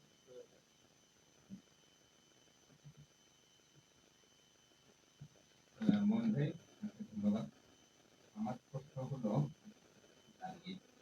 এটা হলো পুঁজিবাজার তো আসলে ইনফরমেশনের জায়গা, বিনিয়োগকারী বলেন আর ইন্টারমিডিয়েট বলেন, ইনফরমেশন যত বেশি আপনি ইনভেস্টরকে প্রোভাইড করতে পারবেন, সেই ইনভেস্টর মানে তত বেশি তার বিনিয়োগ সিদ্ধান্তকে নেওয়ার ক্ষেত্রে থাকে সহায়তা। এই ক্ষেত্রে হচ্ছে স্টক এক্সচেঞ্জ কিংবা বিএসসি একটা বড় জায়গা। ধরেন আমি যদি এখন জানতে চাই আমি এই শেয়ার বাজারে কতগুলো বন্ধ কোম্পানি আমাদের বিনিয়োগকারী জানেন, আমাদের 300+ কোম্পানি আছে, কতগুলো বন্ধ কোম্পানি, এই কাজটি প্রাইমারি স্টক এক্সচেঞ্জ। আপনারা এটা মাঝে মাঝে করেন, যখন কোম্পানি আপনাদেরকে জানায় কিংবা কোনো পত্রিকায় নিউজ হয়, তার প্রেক্ষিতে আপনারা একটা চিঠি দেন, চিঠি দিয়ে বলেন যে আপনার কোম্পানিটা, তার মানে আপনারা অন্যের তথ্যের ভিত্তিতে নিজেরা তথ্য সরবরাহ করেন। এই কাজটা বিএসসির স্বেচ্ছায় নিজেদের করা উচিত প্রাইমারি রেগুলেটর। তো যেমন এটা একটা। আরেকটা হচ্ছে আমার সহকর্মী একটু প্রশ্ন করেছেন, ধরেন আমি জানতে চাই যে গতকাল একটি কোম্পানি যেটি হচ্ছে সর্বোচ্চ গত সপ্তাহে সর্বোচ্চ মূল্য বৃদ্ধি পেয়েছিল খুলনা প্রিন্টিং এন্ড প্যাকেজিং। আমি যখন এটার ওয়েবসাইটে যাই কিংবা এটা তথ্য সংগ্রহ করতে যাই, এই কোম্পানিটি ফাংশনাল না নন ফাংশনাল আমি কিছু জানতে পারছি না, বিএসসির ওয়েবসাইটে এটা সম্পর্কে কোনো তথ্য নেই। তো এই তথ্যগুলো সরবরাহ করা একটা জিনিস। আরেকটা জিনিস হচ্ছে আপনাদেরকে কোম্পানি যখন ফাইন্যান্সিয়াল কোনো স্টেটমেন্ট দেবে, আমরা জানি যে এই ডিটেইলস দেওয়া, আপনারা শুধু ইনফরমেশনে দেন ইপিএস। এই ইপিএসটা কোথায় থেকে কি আসে, এই ইনফরমেশন গুলো যেহেতু আপনাদেরকে প্রোভাইড করা হয়, সেই ডেটাগুলো আপনারা বিনিয়োগকারীদের কোনো একটা ফরম্যাটে এই ডেটাগুলো কোথাও রাখা যায় কিনা। আরেকটি কোশ্চেন হলো, ধরেন আমি জানতে চাই এবং এটি আপনি একটা আর্থিক প্রতিষ্ঠানে ছিলেন, ধরেন আইপিডিসি শেয়ার হোল্ডিং কার কাছে, কারা কত পার্সেন্ট শেয়ার হোল্ড করছে, এই ইনফরমেশনটা দিয়ে থাকে প্রতি মাসে। এই ইনফরমেশনটা অ্যাজ ইনভেস্টর আমাদের অনেক প্রাতিষ্ঠানিক ইনভেস্টর আছে যারা জানতে চাই যে তাদের কাছে কি কি পরিমাণ শেয়ার হোল্ডিং আছে, নামে বেনামে 5%, 2% এর বেশি এই শেয়ার হোল্ডিং পজিশনটা বিএসসির পক্ষ থেকে কোনো কোম্পানির ওয়েবসাইটে নাই, বিএসসি তে নাই। এই ইনফরমেশন গুলো প্রোভাইড করা, যে এগুলো তো পাবলিক ডেটা গুলো আপনারা আনপাবলিক করে রাখবেন। এই ধরনের ইনফরমেশন আনপাবলিক করে রেখে আপনি ইনভেস্টরদের কাছ থেকে বিনিয়োগ আশা করেন কিভাবে? একজন প্রাতিষ্ঠানিক একটা ফরেন ইনভেস্টর সে কোন কোম্পানিতে বিনিয়োগ করবে, কার কাছে কি শেয়ার হোল্ডিংতে যাবে, এই ইনফরমেশন গুলো পাবলিক করার ক্ষেত্রে আপনি তো হ্যাঁ, আমরা প্রথমে যে বললেন যে তথ্য, আমাদের শফিক সাহেব আছেন বিএসসি পিআর ম্যানেজমেন্ট করেন, বাট একই সাথে যেহেতু আমাদের এমডি এই মুহূর্তে নাই, তো ভবিষ্যতে এইটা আমরা খুবই স্ট্রাকচার্ড ওয়েতে করব, যে এটুকু আপনারা বিশ্বাস রাখতে পারেন যে কোনো ইনফরমেশন হাইড এন্ড সিক দিব না, বা তো তথ্যের অধিকার মিডিয়ার আছে, বাট যদি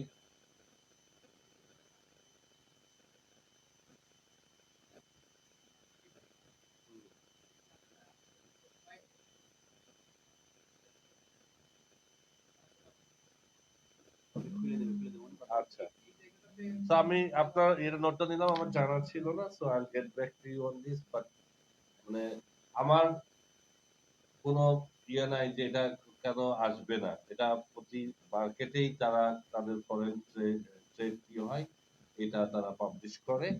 মেইন ইন্ডিকেটরের মধ্যে এটা একটা, যে ফরেন ইনভেস্টররা ট্রেড করেছে।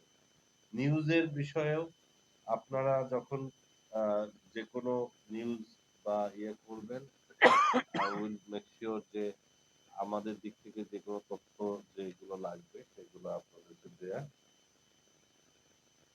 কোম্পানির ক্ষেত্রে যে মানে ট্রান্সপারেন্সি বা নীতি সহায়তা যে বিষয়গুলো বলা হচ্ছে, যে আমরা বিভিন্ন জায়গায় দেখছি যে আমাদের যে কোম্পানিগুলা আছে তাদের অনেকেরই মানে মার্কেটে আসারই কথা না, চলে আসছে। এখন এদেরকে ডিলিস্ট করার একটা সুযোগ, মানে ডিলিস্ট করার নীতিমালাটা পূর্ণাঙ্গ না। ইন্ডিয়াতে যেটা আছে যে মানে আসলো জনগণের টাকা নিয়ে চলে গেল, আমি ডিলিস্ট করলাম, অত আরো খুশি যে পুরো দায়বদ্ধতা থেকে। আর তাকে কি কি জায়গাতে যে লোন ডিফল্ট করলে সে কি কি ধরনের সমস্যার সম্মুখীন হয়, এই ক্ষেত্রেও সে ভবিষ্যতে কোনো লোন নিতে পারবে না, কোনো কোম্পানি করতে পারবে না, কোনো ধরনের যে সরকারি পজিশন হোল্ড করতে পারবে না, এই ধরনের কিছু জিনিস ইন্ডিয়াতে নীতিমালা আছে। আমরা এটা একটু বুঝে এনে ওই কাজ কাজটা করব। Insider trading, DSC SSC employee involvement, এটা আপনারা একটা তো 12টা ইস্যু নিয়ে ইনকোয়ারি শুরু হয়েছে, বিসেক করছে, সেখানে থেকে কিছু জিনিস আসবে। আর একটা হচ্ছে যে আমাদের ইন্টারনাল অডিটটা আসলে উইল মেক শিওর যে দিস ইজ অলসো ইনভেস্টিগেটেড, যে আমাদের এখানে কেউ ইনভলভ কিনা। যেটা হয় যে দুই জায়গাতে সার্ভেইলেন্স থাকাতে ডিএসসির এমপ্লয়িরা বলে যে না আমরা তো কোনো কিছু দিই না, ওটা এসএসসি থেকে হইতে পারে বা ব্রোকার হাউস থেকে হতে পারে, আর উল্টাটা আসে হচ্ছে এসএসসি থেকে, যেটা এটা ডিএসসি থেকে হয়েছে বা ব্রোকার হাউস বলে দেখো। তো you have to make sure দায়বদ্ধতার জায়গাটা এক জায়গায় নিয়ে আসা এবং তাকে কাজটার জন্য যেমন রেসপন্সিবল করা, বা কাজটা যদি করতে যে সে অন্য আর একটা অন্যায় কাজ করে, লাইক যেটা শেয়ারিং ইনসাইডার ট্রেডিং, সেটা আমরা নিয়ে কাজ করছি।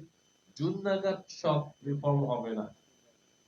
জুন নাগাদ রিফর্মের একটা কিছু জিনিস ইয়ে হবে, যে মার্কেটকে একটা পজিটিভ সিগন্যাল দিতে পারে।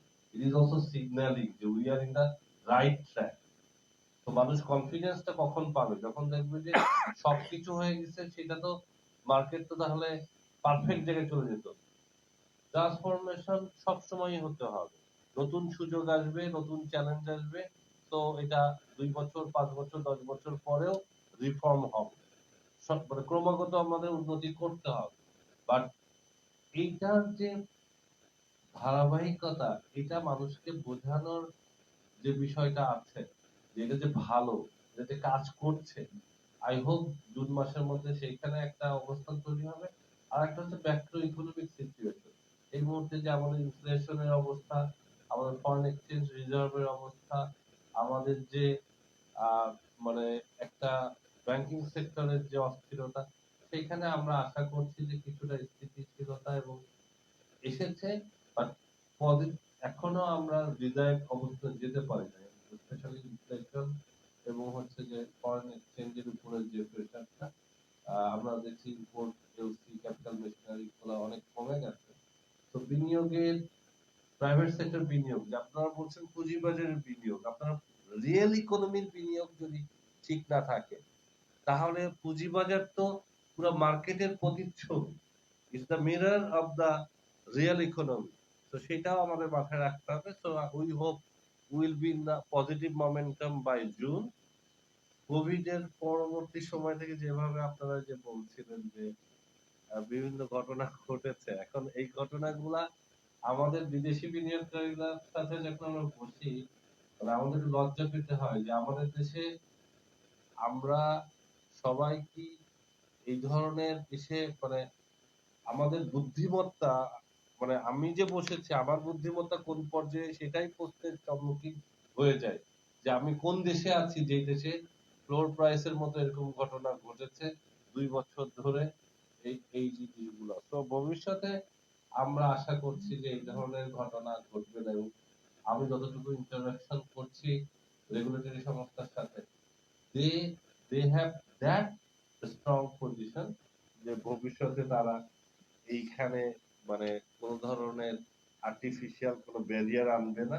বাট এটা মাথায় রাখতে হবে যে আমাদের রেগুলেটরের উপরেও অসম্ভব রকমের চাপ থাকে, মিডিয়া থেকে, পলিটিক্যাল গভর্নমেন্ট থেকে, আরো এজেন্সি থেকে, সূচক কেন পড়ে যাচ্ছে, আপনারা কি করছেন।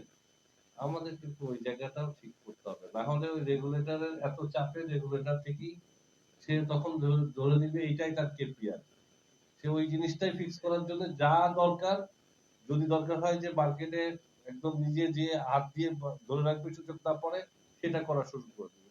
This is the problem we need to fix. না হলে আমরা মানে আজকে যদি বোম্বে স্টক এক্সচেঞ্জ, আজকে নিউ ইয়র্ক স্টক এক্সচেঞ্জ বড় ক্র্যাশ হয়, রেগুলেটর কে কেউ দেখবে না, সবাই বলবে যে গভর্নমেন্ট ম্যাক্রো ইকোনমিতে পলিসিগত ভাবে কোনো ভুল করছে কিনা, বা ওয়ার্ল্ড ওয়াইড একটা রিসেশন আসতে যাচ্ছে কিনা, বোর্ড টেকনিক্যাল। এবং আমরা আজকে দেখছি যে আপনাদের যে কোশ্চেন গুলো অনেক টেকনিক্যাল সাইডে আপনারা কোশ্চেন করছেন। এখন question should be on that, not on the যে আমরা সূচক কিভাবে মানে ইয়ে করব, মার্কেট কিভাবে ডেভেলপ করব, that should be our key agenda. সুজয়দা যেটা করেছেন যে ইনফরমেশন ডিসেমিনেশনটা, that is something very important factor. আমরা দেখছি যে আসলে ডিএসসি ওয়েবসাইটটা ঠিক করতে হবে। এখন ডিএসসি ওয়েবসাইট ওটা নিয়ে একটা আমরা করছি, ফার্স্ট কোয়ার্টারের মধ্যে করবো। বাট মোর ইম্পর্টেন্টলি যে ক্লোজ কোম্পানি, আপনি বলেন যে এখন 360টা বা 390টা আমাদের কোম্পানি আছে, এর মধ্যে একটা বড় অংশ আপনার যখন হয় কি যে 100টার মধ্যে 2টা কোম্পানি খারাপ, তখন আপনি ওর দিকেই নজর দিবেন এবং সেগুলো সার্ভেলেন্স করে বের করতে পারবেন। বাট আপনার যদি 100টার মধ্যে 50টা 60টা কোম্পানি যদি খারাপ থাকে, তো ডিএসসি কতজন লোক আছে ও যে প্রতিদিন যে দেখতে পারবে যে ওইখানে কি অবস্থা, যদি তাদের ফেয়ার ডিসক্লোজার না হয়। ফেয়ার ডিসক্লোজার হচ্ছে না, আমরা দেখতে পাচ্ছি। এইটা একটা বড় ফ্যাক্টর। এবং মানে এটা আমি অবাক হয়েছি, এটা অবশ্য খুব দ্রুত ঠিক হয়ে যাবে, যে ডিএসসির কোন টিম কোন ফিজিক্যাল ভিজিটে যেতে হলে আগে বিসেক থেকে অ্যাপ্রুভাল নেওয়া লাগে। তো এটা একটা মানে অদ্ভুত বিষয়। প্রাইমারি রেগুলেটরকে কেন লাগবে, হয়তো কোনো বিশেষ কারণে করা হয়েছিল, তো আমরা সেখানে না যাই, বাট ভবিষ্যতে তো থাকবে না। বাট সার্ভেলেন্সটাকে কিভাবে আরো বেশি ইফেক্টিভ করা যায়। আমি যদি বলি যে বাংলাদেশের আর্থিক খাত বলি বা আমাদের সরকারের রাজস্ব আয়ের জায়গা বলি, সবচেয়ে বড় চ্যালেঞ্জ আমরা যেটা 7টা প্রধান লাগে যে চ্যালেঞ্জ গুলো আমাদের পুঁজিবাজারের জন্য এনেছি, এই একটা হচ্ছে যে আমাদের হোল কান্ট্রির জন্য সমস্যা, সেটা হচ্ছে রিলায়েবিলিটি অফ ফাইন্যান্সিয়াল ডিসক্লোজার।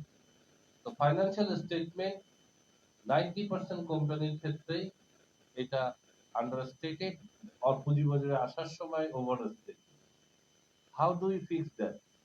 শুধু ডিএসসি বা বিসেক এর অল্প কিছু কর্মকর্তা এটা অ্যানালাইসিস করে বের করতে পারবে, এটা মার্কেটে সম্ভব না। তো আমাদের এফআরসির সাথে কথা হচ্ছে তারা কিভাবে করবে।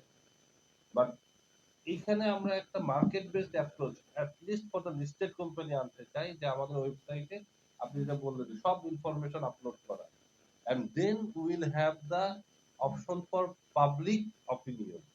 তো মিডিয়া থেকে আপনারা আছেন, ফাইন্যান্সিয়াল অ্যানালিস্ট গ্রুপ আছে, আমাদের ইনভেস্টর গ্রুপ আছে, ইন্টারমিডিয়েট গ্রুপ আছে, they can all give their input on what is, মানে কোন জায়গাতে তারা মনে করছে যে এখানে ইনফরমেশনটা গ্যাপ আছে, কোথায় সমস্যা আছে।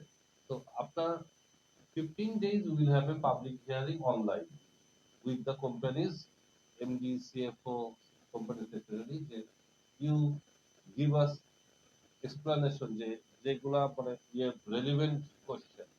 সেই ক্ষেত্রে হয়তো কিছুটা আমরা আশা করছি যে কিছুটা স্বচ্ছতা হতে পারে। at least people will know যে এই কোম্পানি আজকে খুব খারাপ অবস্থা, বা এরা একটা আর্টিফিশিয়াল কিছু করে প্রফিটটাকে বড় করে দেখিয়েছে। তো এই জায়গাটাতে আমরা কাজ করা শুরু করেছি এইটা। বাট একই সাথে আমরা কিছু জায়গায় যেমন বলা হচ্ছিল যে কিভাবে পুঁজিবাজারে আসতে পারে, জোর না করে যে আপনার ডেট ইকুইটি একটা মানে মানে যে কোম্পানিগুলোর 500 কোটি বা তার বেশি টার্ম লোন আছে, ডেট ইকুইটি এর বেশি হইতে পারবে না। তাহলে কিন্তু স্যার গভর্নর আগে অবস্থা একটা উদ্যোগ নিয়েছিল সেক্টরাল বেসিসে ক্যাপ করে দেয়, তখন করতে পারেন না উনি। এখন আবার আমরা বলছি যে এটা করা। ব্যাংকের ক্ষেত্রে, ব্যাংক ফাইন্যান্সিয়াল ইনস্টিটিউশনের ক্ষেত্রে লং টার্ম লোন এসএমই বাদ দিয়ে, সেই ক্ষেত্রে লং টার্ম লোন তার ব্যালেন্স শিটে লোনের কত পার্সেন্ট হতে পারবে, তার বেশি হলে তাকে এডিশনাল ক্যাপিটাল রাখতে হবে, প্রভিশন বেশি করতে হবে। এই ধরনের কিছু ডিসকারেজ করা বা কঠিন করে দেওয়া ওই জায়গাটাতে। বা কোনো কোম্পানির 500 কোটি টাকার বেশি বরোইং থাকলে তার নেক্সট 2 ইয়ার্স এর মধ্যে তার 1/3 ইসে নিয়ে আসতে হবে, বন্ডের মাধ্যমে করতে হবে দীর্ঘমেয়াদী। তো আমরা ইন্ডিয়াতে দেখেছিলাম যে 100 কোটি টাকার উপরে বরোইং থাকলে এবং ক্রেডিট রেটিং এরকম থাকলে 1/3 of the money should be raised through bond. তো আমরা ওইটা প্রথমেই একদম স্ট্রিনজেন্ট না করে হয়তো একটু করে করবো যাতে ইনফ্লোটা থাকে এবং আস্তে আস্তে এগুলোকে স্ট্রিনজেন্ট করা যায়। তো মার্কেট বেসড কিছু অ্যাপ্রোচ নেওয়াটা, জোর করে বলা যায় যে আপনাকে আসতেই হবে, তখন যেটা হয় যে অনেক রেজিস্ট্যান্স ক্রিয়েট হয়, আর সেটা নিয়ে অনেক ধরনের বিরূপ সমালোচনা হয় এবং অন্যরা ভয় পেয়ে যায়। ইনভেস্টরদেরকেও আমাদেরকে মানে যারা ইনভেস্টর বলতে হচ্ছে যে আমার কোম্পানির মালিকদেরকেও একটা রাখতে হবে। যেমন বিদেশি কোম্পানিগুলোকে জোর করে আনার কথা বলা হচ্ছে, ওইটা আমরা মনে করি জোর করে না এনে সহায়ক কি কি ইয়ে করা যেতে পারে যাতে ওরা নিজেরাই আসতে আগ্রহী হয় এবং যাতে সে না আসলে তার ইয়েটা অনেক বেশি হয়, তো এটা লাভজনক হয় ওর জন্য আসা। তো definitely we can do that. তো ওইগুলো নিয়ে কথা হচ্ছে। সবচেয়ে বড় কথা আপনাদের বলতে চাই যে এই মুহূর্তে যে পরিমাণ ইন্টারাকশন হচ্ছে, গত 5-7 বছরে বোধহয় মার্কেটের স্টেক হোল্ডারদের এরকম ইন্টারাকশন হয় এবং সবাই মন খুলে কথা বলছে। আপনারা যেমন কঠিন কিছু কোশ্চেন করছেন যেটা আমি হয়তো বিব্রত হতে হচ্ছে যে এই ধরনের ঘটনা আমাকে শুনতে হচ্ছে আমার ডিএসসির মধ্যে হচ্ছে। বাট ডেফিনেটলি আমরা এটুকু বলতে পারি যে যে কাজগুলা হচ্ছে তার ইতিবাচক একটা রেজাল্ট মানে আসবেই এবং ঢাকা স্টক এক্সচেঞ্জ যেহেতু মানে আমাদের দুইটা স্টক এক্সচেঞ্জের মধ্যে মানে ট্রানজাকশন বা ট্রেডটা আমরাই সবচেয়ে মানে সিংহভাগ আমরা করছি, তো আমাদের দায়িত্বটাও বেশি। সক্ষমতার জায়গাটাতে হয়তো সবকিছু বেশি কিনা জানি না। আমি আমার এমপ্লয়ীদের টাউন হল মিটিংয়ে জিজ্ঞাসা করেছিলাম যে হোয়ার উই আর ডিএসসি, ওনারা বলেছিল ডিএসসি ইজ দ্য বেস্ট। আমি বললাম যে okay we have two stock exchange, দুইটার মধ্যে আমরা প্রথম, সেক্ষেত্রে আমরা বেস্ট হতে পারি। বাট অন্যদিকে আমাদেরকে একটু বাইরের দিকে তাকাতে হবে in international perspective, in terms of যদি আমরা কিছু সূচক নিয়ে আসি যেমন হচ্ছে যে market cap two GDP ratio, সেক্ষেত্রে আমাদের ফলাফল বেস্ট না, হয়তো আমরা অন্যদিকে মানে যেতে হবে। তো এই জায়গাগুলা যে আমাদের নিজস্ব লক্ষ্যমাত্রার মধ্যে নিয়ে আসা যে ওকে আমি শ্রীলঙ্কা লেভেলে কতদিন যেতে পারবো, পাকিস্তান লেভেলে যেতে পারবো, এই যে একটা টার্গেট বেস যাওয়া, সেটা আমাদের নিজস্ব ব্যবসায়িক সাফল্যের জন্য দরকার, মার্কেটের জন্য দরকার এবং দুইটার পরিপূরক। আর সার্ভেলেন্সের জায়গাটা একটু ডিফারেন্ট, বাট সেটা হচ্ছে যে এটা যদি ঠিক না করতে পারে দীর্ঘমেয়াদে সেটার রেজাল্ট আসবে না। তো সেখানেও আমরা যে চেক অ্যান্ড ব্যালেন্সটা নিয়ে আসা, অভ্যন্তরীণ সুশাসনটা নিয়ে আসা, এটা কিভাবে করা যায় সেটা নিয়ে আমরা কাজ করছি। তো মানে অনেক কিছু বলার বা প্রশ্ন আপনাদের আছে, আজকে হয়তো সবটুকু কভার করা যাবে না, বাট এই ধরনের আমি যদি সুযোগ থাকে আমরা হয়তো কোয়ার্টারলি কোনো একটা ইয়ে করতে পারি। I will be very please to share our progress from here after 3 months, যাতে আপনারা কিছুটা হলেও আস্থা পান। কারণ কথা তো অনেকেই অনেক সুন্দর বা অনেক বেশি বলেন, কাজ কতটুকু হয় সেটাই হচ্ছে প্রধান বিবেচ্য বিষয়। কথা দিয়ে যাচ্ছি যে হয়তো কাজ সবটুকু না হইলেও কিছু কিছু হবে। Thank you. ধন্যবাদ স্যারকে। আমি ধন্যবাদ জানাচ্ছি আরেকবার আমাদের কেন্দ্রের পক্ষ থেকে। আর আমরা আমাদের সাংবাদিক বন্ধুরা খুব মন খুলে প্রশ্ন করেছেন। এবার আমি অনুরোধ করছি আমাদের সংগঠনের স্মরণিকা তুলে দেওয়ার জন্য আমাদের সংগঠনকে। স্যারের লেখা একটা আছে, আমি প্রেজেন্ট করব।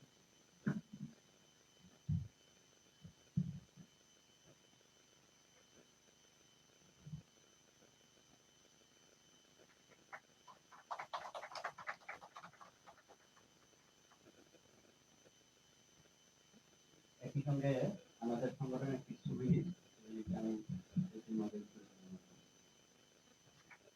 Thank you.